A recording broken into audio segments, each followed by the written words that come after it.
دەبێت زیاتر لە کاژێرێک بە تولەڕێیەکاندا بەپێ بڕۆین تاوەکو دەگەینە لووتکەی چیاکە.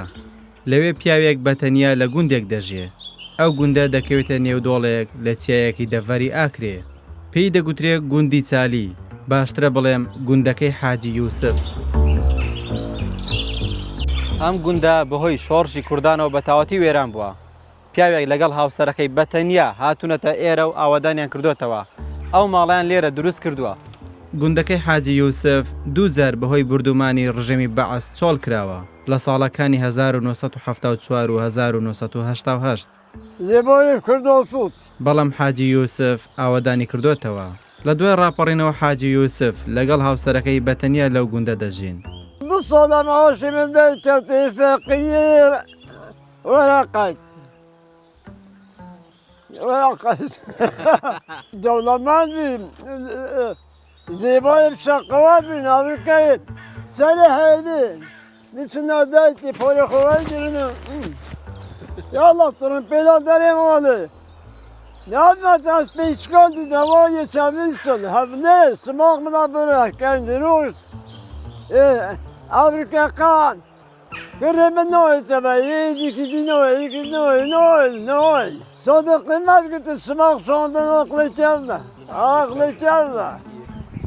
بۆ گەیشتن بە گوندی چالی یەکێک لە خزمەکانی حاجی یوسف ڕێنیشان دەرمان بوو. هەرچەندە بەهۆی جگەرەکێشانەوە ڕەوشی تەندروستی باش نەبوو، بەڵام زۆر جار بە حەیران شۆڕشەکانی کوردی دەگێڕایەوە. رحمت زێدانە ناوی سۆمە کوردانە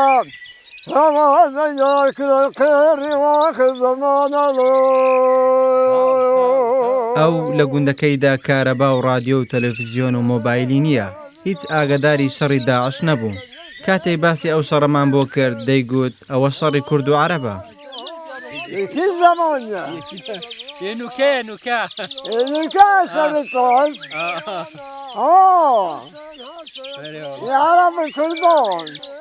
زۆر جار بە پێکەنینەکەی بەرز دڵخۆشی و بەختەوەری خۆی دەردەبڕی.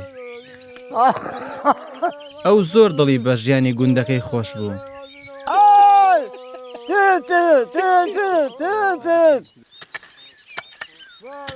لە کاتێکدا 2 کوڕ و 6 کچی لە شار دەژین، بەڵام زۆرش لە خزم و کەسەکانی تووڕە بوو چونکە گوندەکەیان چۆڵ کردووە. وتای کەسی دەوڵەمەندی گوتی میرۆنی لێ خلاص خەتی زەمانەخرە دەوڵەمەندی میرۆنی هێڵۆی. حاجی یوسف تاوەکو ئێستا ناسنامەی نییە. بەپێی لێکدانەوەی حاجی یوسف تەمەنی لە سەروی 110 ساڵیە، چونکە دەڵێ 3 ڕەمەزان لە هاویندا بە ڕۆژوو بوومە. هەر ڕەمەزانێک لە هاوین تاوەکو دووبارە دەگاتەوە هاوین 36 ساڵی پێدەچێ. ئاغا وەلایتە دڵشەشێکەندا عەشکەری نەدەن عەشکەری نەدەزی بۆیەدێ دۆبدەوارە چینە میسن پێچکە بای سماقی کچکان کەنگروکە چینە سەیتەرەجی فەریاد کن مارکۆ هەوی بۆ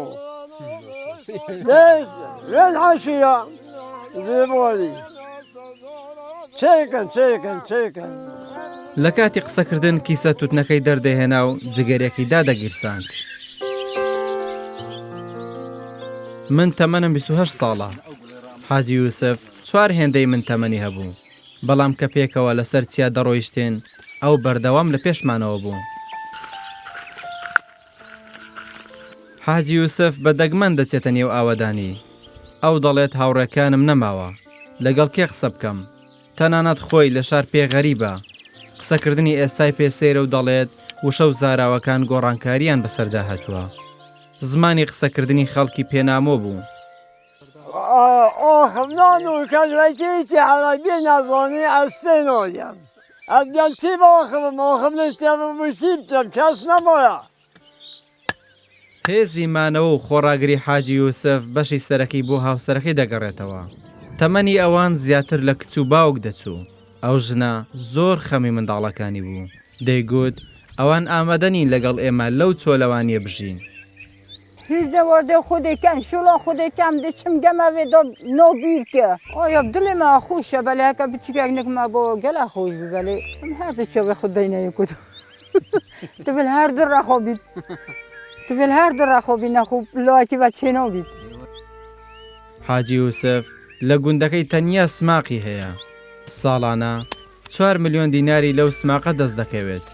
دەڵێ ئەو دۆڵە هەمووی سماقی منە. ئەو پیاوە نمونەی کەسێکی کۆڵنەدەرە کە دەستەویەخە و دایمەن لەگەڵ ژیان دەگەڵ ژیانی خۆی و دەگەڵ لەرهێنانی نانێک و ڕزقی خۆی ڕزقێکی حەڵاڵ دایمەن لەو چەل و چۆلیایی بە تەنی دەیبینی و نەترسی تەنیایی هەبووە، نەترسی دڕندە و چێوی هەبووە، نەترسی مار و گەزەندەی هەبووی. حاجی یوسف لەسەر چیاکان بە نایلۆن گۆمە ئاوێکی دروست کردبوو. گۆمەکە بە باران پڕ ئاو ببوو. بەو ئاوا دەستنوێژی دەشوشت چونکە ماڵی لەکانی دوور بوو.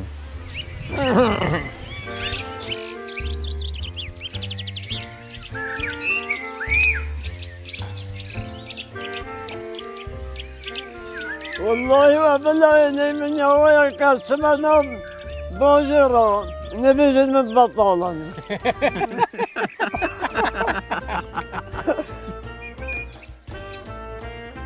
حاجی یوسف ناوی هیچ کەناڵێکی تەلەڤیزیۆنی کوردی نەدەزانی. بەهۆی بەتەمەنیەوە زۆر بەکەمی لە قسەکانی ئێمە تێدەگەیشت. زۆر جار خزمەکەیان قسەکانی ئێمەی بۆ دەگوتەوە تاوەکو تێبگات. بەر چ توێ مرتاحی لێرە؟ من يومي منها.